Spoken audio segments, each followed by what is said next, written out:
Bab 4061 3 pembunuhan berturut-turut. Mengikuti instruksi Nisakong, Cao Quan tidak bertindak dengan dua murid lainnya setelah memasuki alam spiritual Xianpa. Sebaliknya, dia mengikuti instruksi dari Sleep Giok dan diam-diam datang ke sini. Sleep Giok ini dibuat khusus oleh Nisakong, yang memiliki rasa kuat akan jejak kesadaran spiritualnya yang tertinggal. Dia berada di puncak kekuatan Kaisar Abadi dan sangat cepat. Setelah sekitar setengah jam, dia merasakan tanda kesadaran ilahi semakin dekat, jadi dia perlahan melambat. Setelah berjalan beberapa saat, saya melihat seorang pemuda duduk di puncak gunung dari kejauhan. Sialan, aku akan mengirimmu berangkat hari ini. Jejak kebencian muncul di mata Cao Quan. Saya mendengar bahwa pihak lain mati di tangan pemuda ini, dan saya selalu ingin membalas dendam. Sekarang saya akhirnya menemukan kesempatan yang tepat. Awalnya, menurut idenya, dia akan bergegas maju dan membunuh lawan secara langsung, yang akan lebih menyenangkan. Namun, pemimpin sekte tersebut berulang kali memperingatkan bahwa pembunuhan harus dilakukan. Meski tidak mengerti alasannya, ia adalah orang yang sangat patuh dan tidak pernah berani melanggar perintah Nisakong, begitu pula saat ini. Cao Quan menyesuaikan energi abadi di tubuhnya untuk menahan auranya, dan perlahan mendekati punggung Ye Bufan. Dia tidak mengerti apa yang dilakukan pemuda ini. Setelah memasuki negeri dongeng, dia tidak segera mencari peluang. Sebaliknya, dia duduk di sini. Tapi itu tidak penting lagi, dia akan segera mati, dan tidak peduli apa yang dia lakukan. Melihat bahwa dia berada sekitar 100 kaki di belakang Ye Bufan, domain Kaisar Abadi miliknya tiba-tiba meledak, menghancurkan lawannya sampai mati. Kemudian pedang panjang menembus kekosongan dan menusuk langsung ke punggung lawan. Semua ini dilakukan dengan cepat dan kejam, sehingga kekuatan puncak Kaisar Abadi menjadi ekstrim. Ternyata efeknya bagus. Pemuda di depan tidak sempat bereaksi sebelum dadanya ditusuk dengan pedang. Pembunuhan itu berhasil, tetapi Cao Quan sama sekali tidak merasa lega, melainkan diliputi ketakutan. Dia tidak melihat kekurangan apapun sebelumnya. Aura pemuda itu persis sama dengan Ye Bufan, dan dia juga memiliki tanda spiritual master sekte di tubuhnya, jadi dia tidak memiliki keraguan. Namun saat pedang panjang itu memasuki tubuh lawan dengan cepat menghilang ke dalam kehampaan seolah-olah dia tidak pernah muncul sama sekali. Ini tiruan. Saya tertipu. Sebagai Kaisar Abadi Puncak yang telah hidup selama 10.000 tahun, Cao Quan segera menyadari ada sesuatu yang salah. Klon membawa tanda spiritual dari pemimpin sekte, apa maksudnya? Ini menunjukkan bahwa rencana Nisakong telah diketahui oleh pihak lain, dan ini adalah jebakan. Dia ingin memahami semua ini, tetapi sudah terlambat. Pada saat ini, terdengar suara tajam menembus udara di belakangnya. Ye Bufan telah mengamati pergerakan di sini, dan saat Cao Quan mengambil tindakan dengan seluruh kekuatannya, dia juga bergerak.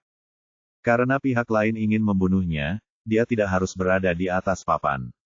Dia akan menggunakan tinju pemusnahan untuk memukul lawan tepat di belakang.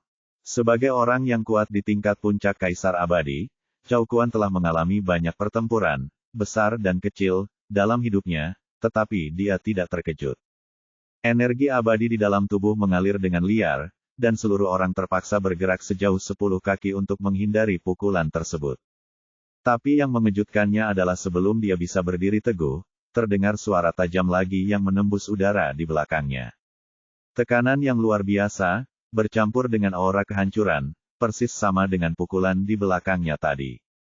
Ye Bufan kini telah menembus puncak Dewa Abadi, dan kekuatannya tidak seberapa dibandingkan dengan puncak Kaisar Abadi. Inilah mengapa dia tidak menggunakan busur penghancur matahari, tetapi memilih untuk mengambil tindakan secara langsung. Pukulan di sini meleset, dan badan Tao yang bertransformasi kembali di sana telah mengambil tindakan. Kekuatan yang sama, tinju pemusnahan ilahi yang sama, tetapi Cao Quan tidak bisa lagi mengelak. Dalam keputusasaan, dia hanya bisa berbalik dan memukulnya. Jika dia dalam kondisi prima, dia masih bisa memblokir pukulan ini, tapi sekarang energi abadi di tubuhnya telah dikonsumsi oleh 7.788, dan Ye Bufan tidak memberinya kesempatan untuk pulih dari kekuatannya yang biasa. Kedua tinju itu bertabrakan, dan dengan sekali klik, lengannya terpotong menjadi dua, dan seluruh tubuhnya terbang mundur, darah muncrat dengan deras. Tapi momen ini hanyalah awal dari mimpi buruknya. Saat dia terbang lebih dari 10 kaki jauhnya, tubuh Tao lain muncul di belakangnya, dan tinju dewa pemusnahan yang sama menyerang dengan seluruh kekuatannya. Cao Kuan merasa dirugikan saat ini. Dia jelas-jelas sedang menyerang orang lain, namun pada akhirnya dia menjadi mangsa mereka dan diserang dari belakang satu demi satu. Namun tidak mungkin, lawannya tidak hanya kuat, tapi juga memperhitungkan setiap langkahnya, membuatnya kalah bersaing. Bang! Meskipun Cao Kuan sangat kuat, dia tidak bisa menahan 3 pembunuhan berturut-turut setelah serangan diam-diam yang gagal. Dia tidak lagi bisa mengelak, dan punggungnya dipukul dengan kuat oleh pukulan ini, yang meledak menjadi darah kabut di seluruh langit. Sinar jiwa meluap dan diambil oleh botol pemurnian iblis sebelum bisa melarikan diri. Sampai kematiannya, Cao Kuan dipenuhi dengan kesedihan. Puncak Kaisar Abadi yang agung telah jatuh di sini tanpa penjelasan apapun. Dia merasa sedih, sementara Hua Qi dan Xia Qinying di sebelahnya tampak terkejut. Mereka berpartisipasi dalam kompetisi Raja Alkimia dan secara alami mengenali identitas Cao Kuan. Mereka tidak menyangka bahwa orang kuat di puncak Kaisar Abadi dari Sekte Ling Qiao dapat dibunuh dengan mudah. Ye Bufan mengulurkan tangan dan meraih cincin lawan, lalu melemparkan bola api, menghapus jejaknya sepenuhnya. Setelah dia menyelesaikan semua ini, Hua Qi dan yang lainnya keluar. Xia Qinying bertanya, "Tuan Ye, apa yang terjadi?" "Orang tua Nisakong itulah yang menandai saya." Ye Bufan dia tidak menyembunyikan apapun dari mereka berdua dan menceritakan apa yang terjadi. "Ini, Tuan Ye, maafkan aku, ini semua masalah yang aku timbulkan untukmu." Hua Qi dipenuhi dengan rasa bersalah. Jika bukan karena dia, Ye Bufan tidak akan bermusuhan dengan Sekte Ling Qiao. "Tidak apa-apa, ini hanya sedikit masalah. Lagi pula, aku tidak menderita kerugian apapun." Ye Bufan tersenyum tipis dan menepuk pundaknya, "Tapi kita akan berpisah mulai sekarang. Kamu dan Perisia harus tetap bersama. Itu saja, terlalu banyak untuk bersamaku. Bahaya." Inilah yang baru saja dia pikirkan. Nisakong mau tidak mau berkomplot melawannya di luar, apalagi Kaisar Xuanji di alam spiritual Pak Abadi, dan Xie Hongying, yang tidak melakukannya, tahu cara menghadapinya. Awalnya, saat kekuatannya meningkat, dia ingin menjaga mereka berdua, tapi sekarang sepertinya berbahaya untuk mengikutinya. Begitu dia bertemu orang kuat setingkat Kaisar Xuanji, dia tidak bisa mengurus mereka bahkan jika dia mau. Tanpa dia, akan jauh lebih aman sebagai 2 orang. Yah, kamu harus berhati-hati. Hua Qi bukanlah orang yang ceroboh. Jika Ye Bufan gagal melawan, dia bisa melarikan diri sendirian, tetapi jika dia dan Xia Qinying dibawa bersamanya, mereka akan menjadi hambatan. Hal yang sama berlaku untuk Xia Qinying. Meskipun setelah mengambil buah Ningxuan, kekuatan mentalnya menyebabkan terobosan dalam kultivasi, dia sekarang berada di tahap awal Kaisar Abadi. Tetapi dibandingkan dengan para ahli veteran Kaisar Abadi, kekuatan mereka masih jauh lebih lemah. Dia tidak banyak bicara dan pergi bersama Hua Qi. Melihat kedua sosok itu perlahan menghilang, Ye Bufan hendak pergi, tapi begitu dia berbalik, dia melihat sosok berdiri di belakangnya. Bab 4062 melonnya terlalu besar. Ye Bufan terkejut, dan Xie Hongying lah yang muncul di depannya. Saat ini, wajah wanita itu tanpa ekspresi, tetapi matanya dingin. Apa yang terjadi? Apa yang wanita ini lakukan di sini? Apakah dia baru saja melihat bahwa dia membunuh Cao Kuan? Pikiran Ye Bufan berputar cepat tujuan sebenarnya. Apa itu? Setelah hening sejenak, Xie Hongying berbicara, "Kamu terlahir kembali siapa? Berani merusak perbuatan baikku. Kelahiran kembali." Setelah beberapa saat keheranan, Ye Bufan segera mengerti orang kuat. Hal ini tidak mengherankan, lagi pula, dia memiliki pencapaian alkimia yang luar biasa di usia yang begitu muda dan telah memenangkan posisi Raja Alkimia. Sangat mudah bagi orang untuk berpikir seperti ini. Sekarang dia semakin yakin bahwa Xie Hongying ini palsu dan jelas bukan murid dari Persatuan Alkemis. Alasan mengapa mereka datang mencariku kemungkinan besar karena fakta bahwa posisi Raja Alkimia telah diambil. Mereka mencari masalah untuk diri mereka sendiri, atau mereka ada di sini untuk meminta hadiah. Apa yang harus dilakukan? Bagaimana saya harus menanggapinya? Meskipun pihak lain tidak melepaskan momentumnya, Anda masih bisa merasakan bahwa kekuatan orang ini sungguh luar biasa, setidaknya di atas puncak Kaisar Abadi. Karena Anda tidak tahu apa kekuatan lawan, sebaiknya hindari mengambil tindakan. Tapi bagaimana kita bisa membuat pihak lain ragu dan tidak berani mengambil tindakan terhadap kita? Tiba-tiba ada sesuatu yang bergerak di dalam hatinya, dan dia berkata dengan tenang, sekarang setelah kamu melihatnya, saya tidak akan menyembunyikannya lagi. Saya adalah murid Kaisar Xuanji yang dihormati. Menurut gagasan Ye Bufan, Kaisar Xuanji juga salah satu dari 5 orang hebat Kaisar Suci di masa lalu. Biarpun lawannya juga orang kuat yang terlahir kembali dan merebut tubuh, dia seharusnya tidak menjadi lebih kuat. Tapi dia tidak pernah menyangka Xie Hongying, yang awalnya tenang, menjadi mengamuk begitu kata, Kaisar Xuanji, keluar. Pencuri tua sialan, ternyata itu kamu, dan kamu belum mati. Tidak banyak kata-kata, tapi setiap kata dipenuhi dengan kebencian yang luar biasa. Biarkan aku mencekikmu. Apa yang terjadi? Ye Bufan sedikit bingung. Awalnya, dia ingin menggunakan reputasi Kaisar Xuanji untuk menghindari mengambil tindakan jika dia bisa bahwa dia akan melakukannya. Ternyata dia adalah seorang kenalan. Dan sepertinya ini bukan keakraban biasa, tapi juga kebencian yang mendalam. Tapi kata-katanya sudah terucap, dan sudah terlambat untuk menyesalinya sekarang. Bahkan jika Anda menariknya kembali, orang lain tidak akan mempercayainya.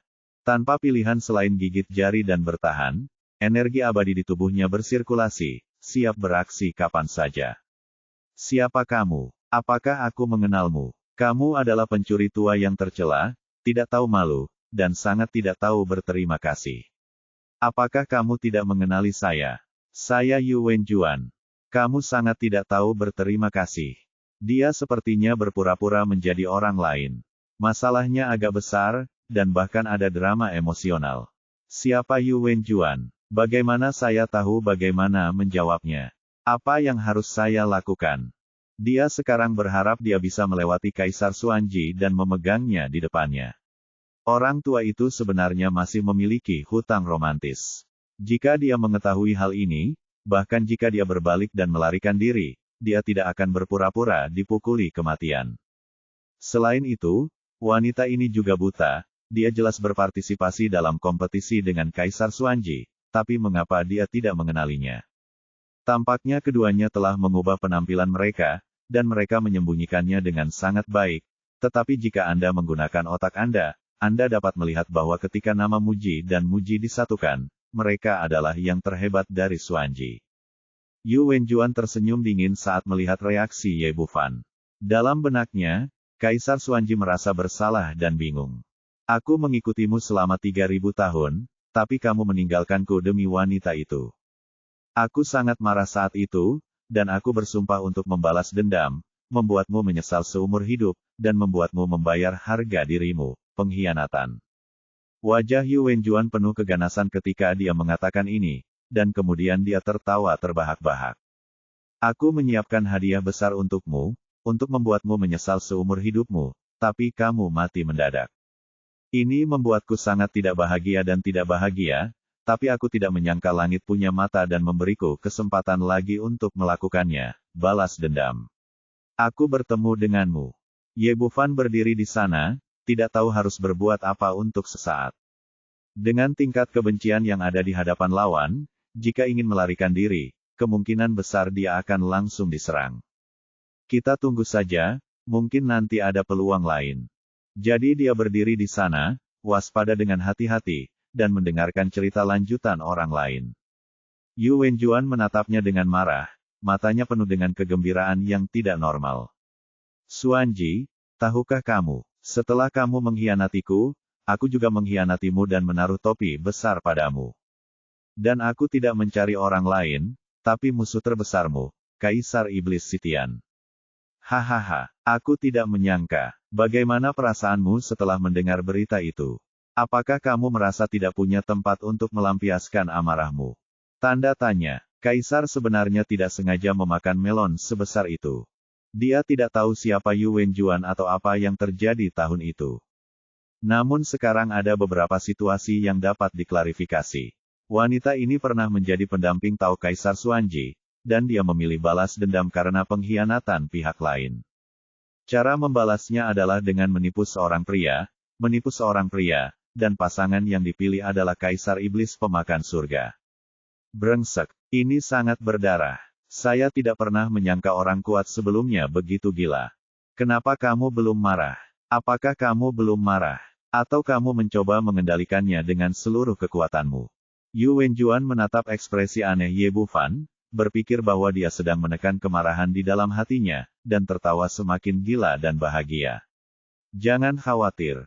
Masih ada hal-hal menarik yang akan datang. Aku sudah bertahun-tahun tidak memberitahu siapapun. Kupikir aku akan membawanya ke peti mati, tapi aku tidak menyangka akan bertemu denganmu lagi. Gila? Dan ingin membalas dendam, Yu Wenjuan yang awalnya wajah tampan menjadi semakin ganas. Awalnya aku hanya ingin membalas dendam padamu, jadi aku mendekati Kaisar Iblis Pemakan Surga, tapi aku tidak menyangka dia lebih baik dari yang kuharapkan, setidaknya 10.000 kali lebih baik darimu. Dia nyata pria yang benar-benar menginvestasikan emosinya untukku. Dia tidak akan huaksin, tidak akan ceroboh. Dan aku layak untuknya dan melahirkan seorang putra untuknya. Aku ingin membawanya menemuimu ketika anakmu lahir, ekspresi yang luar biasa dan melihat bahwa kamu telah dikhianati.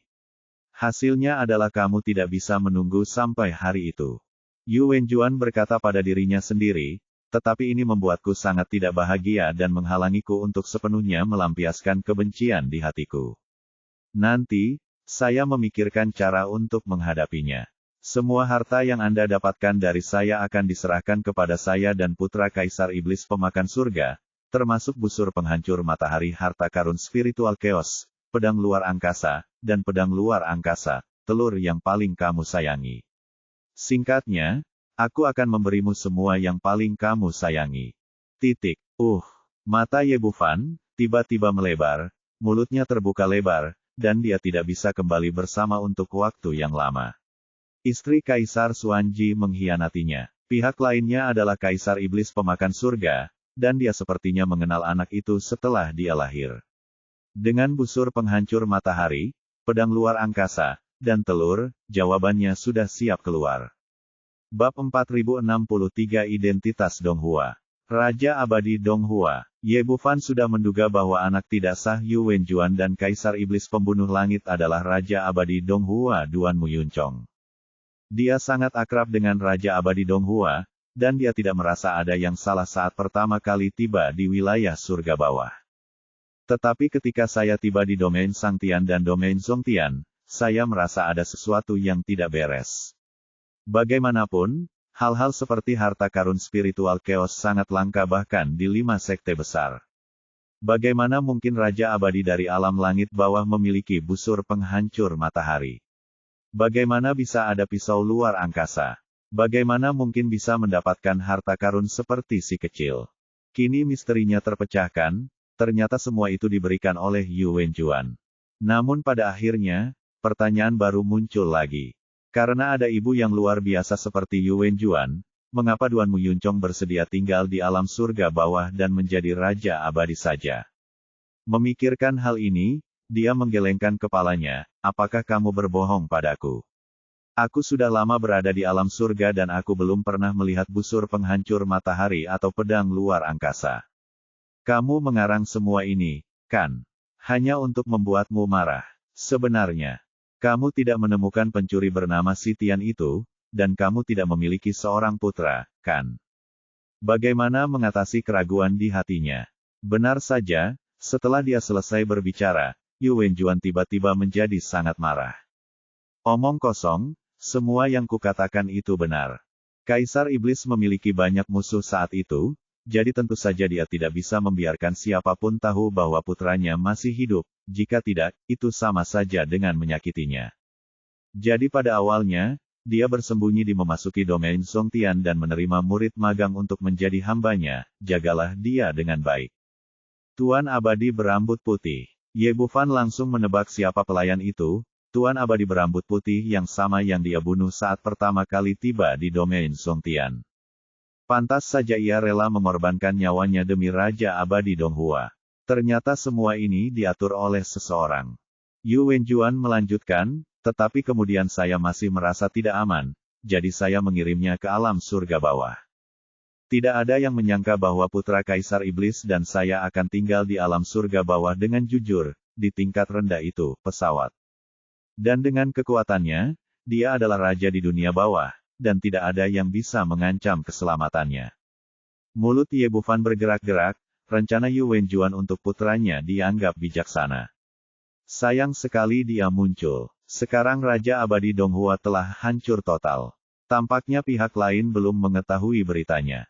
Dia memasang ekspresi marah dan berkata dengan niat membunuh, sekarang setelah kamu memberitahuku semua ini, tidakkah kamu takut kalau aku, Kaisar, akan membunuh anak itu? Bisakah kamu melakukannya? Dengan kekuatanmu, Anda dapat mencapai antarmuka tingkat rendah itu. Pergi. Apakah Anda tidak takut diakui sebagai Kaisar Xuanji? Anda tidak tahu yang mana anakku. Demi keselamatannya, aku tidak mengenalinya sebagai ibunya selama bertahun-tahun. Aku memberikannya secara khusus, jadi aku tidak akan menunjukkannya kepada orang lain dengan santai pernah melihat harta karun spiritual Space Blade dan Chaos. Bahkan jika mereka telah melihatnya, mereka pasti sudah mati, jadi Anda tidak dapat mengetahui apapun tentangnya. Berita. Merasakan kepedulian Yu Wenjuan terhadap Raja Abadi Donghua, Ye Bufan merasa merinding ke tulang punggungnya. Jika wanita ini tahu bahwa dia telah membunuh putranya, dia mungkin akan langsung menjadi gila. Apakah kamu begitu rela membiarkan dia menjalani kehidupan biasa-biasa saja di alam surga bawah? Tentu saja tidak, aku telah bekerja keras, tunggu sampai aku membangunkan Kaisar Iblis. Saat itu, keluarga kita yang beranggotakan 3 orang akan menguasai seluruh dunia. Alam abadi, tidak peduli di surga, apakah itu wilayah langit tengah atau wilayah langit bawah, itu seluruhnya adalah dunia kita. Di akhir kalimat, Yu Wenjuan tertawa terbahak-bahak seolah dia gila. Wanita ini benar-benar gila. Ye Bufan benar-benar merasakan kegilaan wanita ini. Sudah puluhan ribu tahun sejak Kaisar Iblis meninggal. Dan dia telah bertahan selama bertahun-tahun dan bekerja keras untuk satu tujuan. Melihat keheningannya, Yu Wenjuan kembali tertawa gila. Xuanji, apakah kamu sangat marah sekarang? Apakah kamu ingin meledak? Apakah kamu ingin membunuh semua orang? Wanitamu sendiri tidur dengan musuhmu, menipumu, dan melahirkan seorang putra. Aku memberikan semua harta kesayanganmu kepada anak itu. Hahaha, apakah kamu puas dengan hadiah yang kuberikan padamu? Itu membuatku merasa bahagia hanya dengan memikirkannya. Yu Wenjuan melampiaskan kebencian yang sepertinya telah menumpuk di hatinya selama puluhan ribu tahun, dan kemarahan pun dilampiaskan pada saat ini. Ye Bufan sedikit malu. Apa yang harus dia lakukan sekarang? Haruskah dia berbalik dan lari, tapi bisakah dia lepas dari tangan wanita ini?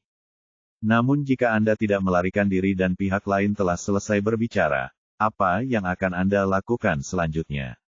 Ada kemungkinan besar dia juga akan mengambil tindakan terhadap dirinya sendiri. Tepat ketika dia ragu-ragu, aura pembunuh yang kuat datang dengan sangat deras. Dasar jalang, aku akan membunuhmu. Raungan itu bergema di udara, dipenuhi amarah yang tak ada habisnya dan niat membunuh. Tombak emas merobek kekosongan dan menusuk langsung ke dada Yu Wenjuan. Setelah melihat orang itu datang, bibir Ye Bufan membentuk senyuman, dan Kaisar Xuanji lah yang mengambil tindakan. Orang tua ini bisa mengontrol ruang dan bersembunyi di kegelapan, jadi dia bahkan tidak bisa menyadarinya. Tampaknya pihak lain sudah lama berada di sini dan mendengar dengan jelas apa yang dikatakan Yu Wenjuan. Kaisar Xuanji palsu sendiri tidak marah sama sekali, tapi dia tidak tahan. Meskipun dia tidak tahu apa yang terjadi tahun itu, seorang pria dikhianati oleh seorang wanita, menjadi suami yang istrinya tidak setia, dan melahirkan seorang anak. Kuncinya adalah memberikan hartanya kepada bajingan itu. Saya khawatir bahkan seorang pria pun tidak dapat menahan kemarahan seperti ini.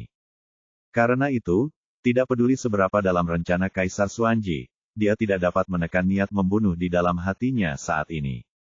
Yu Wenjuan terkejut, dan dia tidak menyangka ada seseorang yang bersembunyi di balik rahasia itu. Namun, kekuatannya begitu besar sehingga dia berhasil lolos dari tembakan dalam sekejap. Kaisar Xuanji bergerak tanpa henti sama sekali, menggunakan keterampilan pergerakan luar angkasa, dia berada di belakang lawan dalam sekejap. Dengan jentikan pergelangan tangannya, emas surgawi yang selalu berubah-berubah menjadi pedang sepanjang 10 kaki, menyapu kehampaan. Emas surgawi yang selalu berubah. Sebagai mantan rekan Tao Kaisar Xuanji, Yu Wenjuan secara alami mengetahui harta spiritualnya yang kacau ini, dan pada saat yang sama, dia juga melihat kemampuan unik pihak lain untuk mengendalikan ruang. Dia menyerah pada pukulan itu lagi, dan ekspresinya berubah drastis. Kamu adalah pencuri tua Xuanji. Saat ini, dia telah memastikan bahwa Muji di depannya adalah Kaisar Xuanji, tapi siapakah orang itu tadi? Sialan, beraninya kamu berbohong padaku. Setelah menenangkan diri sejenak, Yu Wenjuan segera menyadari bahwa dia telah ditipu, yang membuatnya sangat marah. Seperti kata pepatah, skandal keluarga tidak boleh dipublikasikan. Tidak apa-apa jika dia memberitahu Xuanji apa yang baru saja terjadi, tapi itu tidak boleh diketahui orang luar, tapi dia memberitahu mereka dengan jelas. Dia menoleh ke belakang dengan penuh amarah dan niat membunuh, tapi tidak ada jejak Ye Bufan dimanapun. Pelacur tercela dan tidak tahu malu, pergilah ke neraka. Kaisar Xuanji sangat marah dan tidak peduli dengan hal lain saat ini. Dan kekuatan Yu Wenjuan sungguh tak terduga. Meskipun lawan dapat mengontrol ruang, meskipun lawan memiliki emas surgawi yang selalu berubah di tangannya, dia tetap tidak ketinggalan sama sekali. Bab 4064 Yu Ping yang tak tahu malu. Ye Bufan tidak menyangka Kaisar Xuanji tiba-tiba muncul saat ini, tetapi dia tidak akan melepaskan kesempatan ini dan segera melarikan diri ke sini. Dapat dilihat bahwa kekuatan Xuanji telah meningkat dalam 2 bulan terakhir. Dia berada di puncak Dewa Abadi ketika dia mulai bertarung dengannya, dan sekarang dia adalah Kaisar Abadi yang utuh. Ditambah dengan emas surgawi yang selalu berubah dari harta karun spiritual chaos dan keterampilan pergerakan spasialnya, dia tidak lemah sama sekali bahkan melawan Kaisar Abadi Puncak. Tetapi bahkan orang seperti itu pun tidak dapat memanfaatkan Yu Wenjuan sekarang, yang menunjukkan betapa kuatnya wanita tua mesum itu. Sekarang terlalu berat bagi saya untuk mengeluarkan salah satu dari 2 orang ini, jadi lebih baik menggunakan strategi 36. Selain itu, hanya ada 7 hari untuk memasuki alam Pa Abadi, jadi Anda harus memanfaatkan waktu untuk menemukan peluang Anda sendiri daripada berkelahi dan membunuh. Setelah berlari liar selama kurang lebih 1 jam, ia sudah menjauh dari posisinya sebelumnya. Setelah menarik napas, dia berhenti dan melihat lingkungan sekitarnya. Meskipun dia melihat banyak rumput peri di sini, mereka tidak dianggap sebagai harta surga dan bumi, dan levelnya tidak terlalu tinggi. Ke arah mana saya harus pergi? Bagaimana saya bisa menemukan tanah terlarang reinkarnasi? Saat dia memikirkan pertanyaan ini, tiba-tiba sesosok tubuh bergegas dari kejauhan, dan itu adalah Hua Qi yang panik. Ada seorang pria yang mengejarnya, yang pernah dia lihat sebelumnya, Yu Ping, seorang murid dari Sekte Ling Qiao. Hua Qi berlari dengan sedikit malu, pakaiannya robek dan rambutnya berantakan.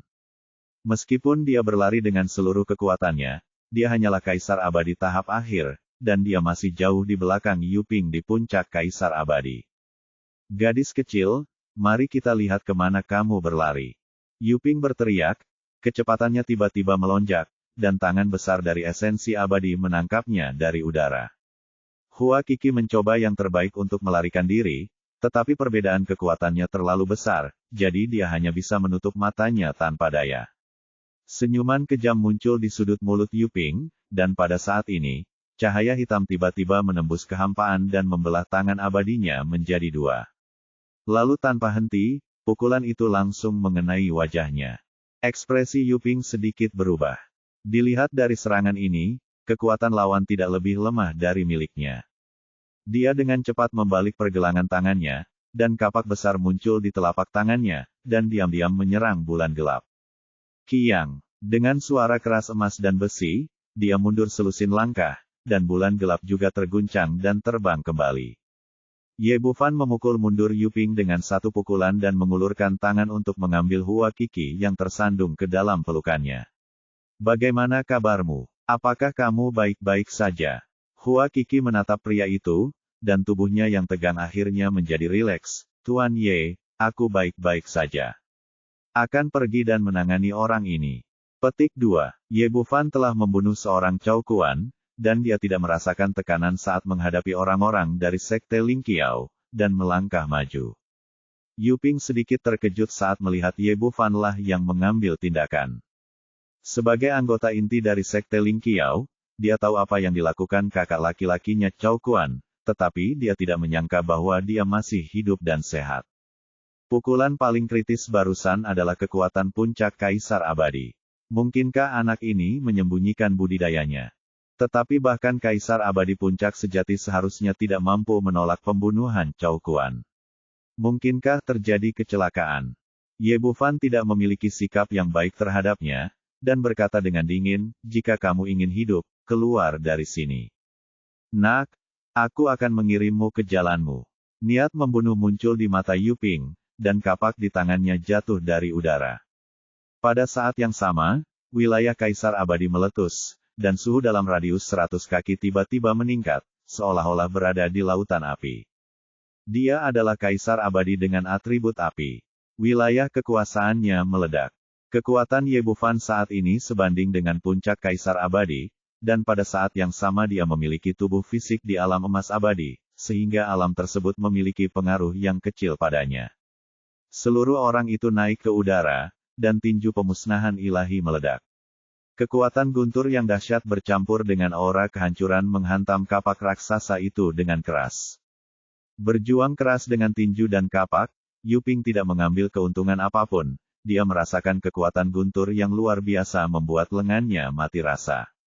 Hal yang paling menakutkan adalah aura kehancuran yang menyebabkan kerusakan parah pada meridian di lengannya. Tinju macam apa ini? Mengapa ini begitu kuat? Pada awalnya, ketika Ye Bufan meninggalkan Dark Moon diam-diam dan menggunakan tinjunya secara langsung, dia masih sedikit meremehkan. Sebelum dia bisa pulih, pukulan kedua mengenai kapak raksasa itu, setiap kali dengan kekuatan yang lebih besar dari sebelumnya. Kali ini, Yuping tidak bisa lagi mengendalikan kapak raksasa itu, dan langsung terbang menjauh. Mulut harimau itu berlumuran darah, dan seluruh tubuhnya terguncang dan terbang mundur sejauh puluhan kaki. Sebelum dia bisa berdiri tegak, cahaya redup muncul lagi di depannya. Tinju Dewa Pemusnahan bekerja sama dengan keheningan bulan gelap untuk memaksimalkan kekuatan tempur mereka. Kilatan kepanikan melintas di mata Yuping, dan dia menyadari pada saat ini bahwa dia telah sepenuhnya meremehkan pemuda ini. Kekuatannya jauh lebih kuat dari yang dia harapkan. Tapi bagaimanapun juga, dia adalah orang kuat di puncak Kaisar Abadi. Dia telah mengalami pertempuran yang tak terhitung jumlahnya, besar dan kecil, dan dia masih terkejut. Saat dia mengangkat lengannya, sebuah perisai muncul di lengannya, menghalangi serangan fatal diam-diam dari Dark Moon. Yuping mundur belasan kaki lagi, kaget dan marah. Sialan! Dengan teriakan keras, dia tiba-tiba mengangkat tangan kirinya, dan cahaya perak melintas di kehampaan, menembak ke arah wajah Ye Bufan dengan niat membunuh yang luar biasa. Ini adalah panah berlengan. Meskipun tidak sebagus panah pembunuh surga, panah ini telah mencapai level senjata abadi kelas atas dan sangat kuat. Sudah terlambat bagi Ye Bufan untuk menghindar, jadi dia meninju ke depan dan mundur pada saat yang bersamaan. Panah di lengan itu begitu tajam hingga langsung menembus angin tinju yang dipadatkan oleh tinju Dewa Kepunahan. Meski kecepatannya melambat, ia tetap melesat ke arah wajah. Dia bersiap dengan baik dan melakukan pukulan kedua dan ketiga berturut-turut. Setelah 3 pukulan, panah lengan itu akhirnya menyerah dan jatuh ke tanah dengan suara gemerincing. Ye Bufan mendongak, dengan hati-hati menjaga dari serangan gelombang kedua lawan, ketika dia tiba-tiba menemukan bahwa Yuping telah menerkam Hua Qi. Tercela dan tidak tahu malu. Dia jelas tidak menyangka pihak lain akan begitu tidak tahu malu, dan dia melakukan segala macam serangan untuk menyerang Hua Qi. Aku ingin menghentikannya, tapi sudah terlambat. Hua Qi telah menghabiskan sebagian besar energi abadinya saat berlari menyelamatkan hidupnya. Melihat Ye Bufan di sini, dia menjadi santai dan kewaspadaannya berkurang ke tingkat terendah. Saat dia melihat Yuping bergegas ke arahnya lagi, sudah terlambat untuk menghindar. Domain Kaisar Abadi lawan telah menutupi dirinya, dan dia tidak bisa bergerak sama sekali. Yuping berhasil menyegel kultivasi Huakiki dengan satu gerakan, lalu memblokirnya di depannya dengan belati menempel di lehernya. Dia kembali menatap Ye Bufan, yang hendak menerkam, "Nak, jika kamu berani bergerak, aku akan segera memenggal kepalanya. Tak tahu malu, jika kamu memiliki kemampuan, bertarunglah denganku dengan pedang dan senjata sungguhan, dan gunakan wanita sebagai tameng. Apakah kamu masih laki-laki?" Mata Ye Bufan penuh dengan niat membunuh, tapi dia berdiri di sana dan tidak berani melangkah maju. Jika itu terjadi di masa lalu, dia bisa menggunakan satu ki untuk mengubah 3 kemurnian dan membiarkan tubuh Tao menyelamatkan orang sendirian. Tetapi situasinya berbeda sekarang. Dia menghadapi Kaisar Abadi Puncak, dan tubuh Tao tidak dapat memadat di wilayah kekuasaannya. Jika mereka berkumpul di luar domain dan kemudian bergegas menyelamatkan orang lain, itu akan terlambat dan mereka hanya akan merugikan Huakiki. Bab 4065, bersikap sopan tanpa alasan. Melihat Ye Bufan kaget, Yuping tertawa bangga. Kultivasi keabadian didasarkan pada kekuatan. Pemenang adalah raja dan pecundang adalah pencuri. Apa yang tercela? Saya tahu bahwa Anda tunduk kepada saya sekarang. Jika Anda berani bergerak lagi, saya akan segera membunuh wanita ini. Dengan kemarahan di hatinya, otaknya berputar cepat, memikirkan apakah ada cara untuk menyelesaikan kesulitan di depannya. Tidak peduli apa, dia tidak bisa begitu saja menyaksikan Huakiki mati, tetapi menghadapi Kaisar Abadi Puncak, metode sebelumnya sepertinya tidak berpengaruh. Apa yang ingin kamu lakukan? Dalam keputusasaan, kami hanya bisa menunggu perlahan untuk melihat apakah kami dapat menemukan peluang untuk memecahkan situasi ini. Yuping berkata, "Jawab aku pertanyaan dulu, di mana kakak senior Cao Kuan sekarang?" "Dia dari sekte Ling Qiaomu, bagaimana aku tahu?" Ye Bufan menggelengkan kepalanya, tidak peduli kapan dia tidak mau mengakui hal seperti itu. Bagus. Yuping sedikit mengernyit, tidak yakin apakah yang dikatakan pihak lain itu benar atau salah. Tapi dia tidak terlalu peduli. Tidak peduli apakah Cao Kuan meninggal atau tidak, selama dia menangkap Ye Bufan dan membawanya kembali ke sekte, itu akan menjadi pencapaian yang luar biasa. Wah, saya tidak peduli apakah Anda pernah melihat kakak senior Cao Kuan atau belum. Sekarang Anda telah menghilangkan diri dari kultivasi Anda dan berlutut di depan saya untuk mengakui dosa-dosa Anda. Saya dapat melepaskan wanita ini, atau saya akan melakukannya, bunuh dia segera. Sebagai Kaisar Abadi dari Sekte Ling Qiao pada puncaknya, dia telah hidup selama bertahun-tahun dan masih menjadi pria yang licik dan licik. Pertama, maksimalkan kondisinya, lihat sikap pihak lain, lalu tawar perlahan. Tidak, kamu sedang bermimpi. Aku lebih baik mati daripada membiarkan saudara Ye menyetujui persyaratanmu. Tuan Ye akan membunuhnya dan membalaskan dendamku. Melihat pihak lain mengajukan permintaan yang berlebihan, Huakiki segera mengamuk dan memelintir lehernya, lalu dia menggosokkannya ke bilah pedang di sebelahnya. Menurut idenya, selama dia mati, Ye Bufan tidak akan ragu lagi. Karena dia bisa membunuh Cao Kuan, dia juga bisa membunuh orang tercela di belakangnya. Sayang sekali kamu masih meremehkan kelicikan Yuping. Pihak lain sangat berhati-hati dan tidak pernah santai sama sekali, jadi bagaimana dia bisa membiarkannya bunuh diri? Hanya dengan satu ketukan jarinya, titik akupunkturnya tertutup rapat, sehingga mustahil untuk bergerak lebih jauh. Gadis kecil, kamu ingin bunuh diri di depanku, tetapi kamu belum memenuhi syarat. Yuping tersenyum bangga dan menatap Ye Bufan lagi. Apakah kamu melihat itu, Nak? Gadis kecil ini sangat penyayang dan baik hati, kamu. Mari kita lihat apa yang terjadi selanjutnya. Apakah kamu yang akan mati atau dia yang akan mati? Salah satu dari kalian berdua harus mati. Sebenarnya ini adalah harga yang mahal. Menurutnya, hanya orang bodoh yang akan menyetujui syarat ini. Tapi bagaimanapun juga, dia harus mengambil kembali harta yang diambil pihak lain di kompetisi Raja Alkimia, dan pisaunya barusan tidak buruk, dan dia harus menyimpannya untuk dirinya sendiri. Dia sedang memikirkan bagaimana caranya menegosiasikan persyaratan dan cara memanfaatkannya sebaik mungkin, tetapi pada saat yang sama mengawasi Ye Bufan, takut pihak lain akan tiba-tiba menyerang dan mengambil sandera di tangannya. Namun ia tidak pernah menyangka sesosok tubuh tiba-tiba muncul di belakangnya, tanpa suara, lalu cahaya kemasan langsung menembus bagian belakang kepalanya. Yuping bahkan tidak bereaksi sama sekali, dan terbunuh di tempat. Gumpalan jiwa meluap, dan sebelum dia bisa melihat siapa yang ada di belakangnya, dia hancur berkeping-keping oleh cahaya kemasan. Pria di belakangnya mengambil kembali pedang emas di tangannya, menendangnya keluar, dan menendang tubuh itu sejauh 100 kaki, meledak menjadi kabut darah yang memenuhi langit. Melihat seseorang menyelamatkan Hua Qi, Ye Bufan terkejut sekaligus bahagia. Tak perlu dikatakan, saya senang bahwa seseorang membantu memecahkan situasi ini. Jika tidak, saya tidak akan memikirkan solusi yang baik. Dia tidak bisa menyetujui persyaratan pihak lain, dia juga tidak bisa menyaksikan Hua Qi mati di depannya. Sekarang tidak apa-apa. Dengan membunuh Yuping, semua masalah akan teratasi.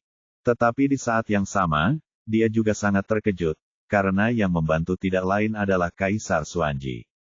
Hanya orang yang pandai mengendalikan ruang yang bisa diam-diam memasuki wilayah lawan dan melakukan gerakan tiba-tiba dari belakang.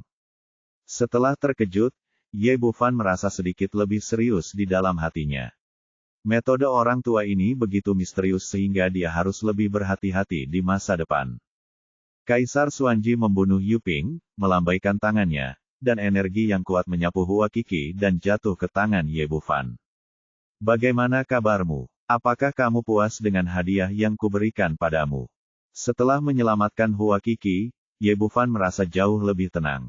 Melihat ke pihak lain lagi, dia menemukan bahwa Kaisar Xuanji jauh lebih malu dari sebelumnya. Rambutnya acak-acakan, pakaiannya compang camping, dan ada 2 noda darah di bahunya. Terlihat jelas bahwa dia menderita kekalahan dalam pertarungan sebelumnya dengan Yuan Juan. Terima kasih. Tidak peduli apa, pihak lain banyak membantunya, dan Ye Bufan masih ingin berterima kasih padanya. Namun mengapa Kaisar Xuanji ingin membantunya membuatnya sedikit bingung. Berbalik untuk melihat Hua Qi di sebelahnya, dia membuka ikatan segel di tubuhnya dan berkata, apakah kamu baik-baik saja? Tidak apa-apa, bahayanya hilang. Memikirkan apa yang baru saja dia lakukan, pipi Hua Qi memerah dengan malu dan dia melihat ke bawah ke jari kakinya. Apa yang terjadi? Mengapa Yuping mengejarmu barusan? Itu saja, kata Hua Qi dan melirik Kaisar Xuanji di sebelahnya. Jelas ada beberapa hal yang dia tidak ingin pihak lain dengar. Tunggu aku akan mengurus beberapa hal dulu. Hubungan antara Ye Bufan dan Kaisar Xuanji jelas tidak baik, tetapi pihak lain berinisiatif untuk datang dan membantunya. Tidak menunjukkan rasa hormat berarti menipu atau mencuri. Tapi Ye Bufan tidak terburu-buru memperhatikan. Sebaliknya, dia memasang beberapa penghalang kedap suara satu demi satu, bahkan menghalangi gambar. Dengan kekuatan mentalnya saat ini, penghalang yang dia buat tidak dapat dengan mudah ditembus bahkan oleh Kaisar Abadi. Katakan padaku, apa yang terjadi? Juga, di mana Xia Qinying? Kemana dia pergi? Aku meminta Xia Qinying untuk pergi bersama Hua Qi sebelumnya, tetapi situasinya sangat mendesak sehingga aku tidak punya waktu untuk bertanya. Aku juga tidak tahu. Kami tidak sengaja memasuki formasi alam. Meski levelnya tidak terlalu tinggi dan gagal menjebak kami terpisah saat keluar. Hua Qi mulai bercerita dia dan Xia Qinying setelah keduanya putus. Mereka berjalan sendirian dan memasuki lembah kecil secara tidak sengaja. Saya menemukan pohon buah dengan buah peri pengyue, dan ada 2 buah matang di atasnya. Sebagai ahli ramuan, dia secara alami tahu bahwa ini adalah hal yang baik. Bahkan di antara rumput abadi tingkat 12, itu sangat langka dan bermutu tinggi. Ekspresi Ye Bufan berubah ketika dia mendengar ini, dia sangat mengenal buah peri pengyue. Buah itu tidak banyak berpengaruh jika digunakan sendiri, tetapi memiliki efek tambahan yang sangat unik. Secara umum, apakah itu obat mujarab atau buah spiritual, jika dikonsumsi terus-menerus, khasiatnya akan sangat berkurang. Untuk menggambarkannya dengan kata modern, itu adalah resistensi obat. Karena alasan inilah Ningxen Guo harus diminum setiap 2 bulan untuk mendapatkan efek terbaik. Namun jika Anda mempunyai buah peri pengyue akan sangat berbeda. Fungsi terbesarnya adalah untuk membantu efektivitas obatnya sekaligus mempercepat penyerapan efeknya. Bagi yang abadi, fungsi ini praktis dan efektif, dan karena itu, fungsi ini sangat berharga bahkan di antara rumput peri tingkat 12. Ye Bufan awalnya memegang 3 buah kondensasi di tangannya tetapi tidak dapat meminumnya tepat waktu. Sekarang setelah dia mendengar tentang buah peri pengyue, matanya tiba-tiba berbinar. Saya tidak bisa menahan diri untuk tidak bertanya, lalu bagaimana?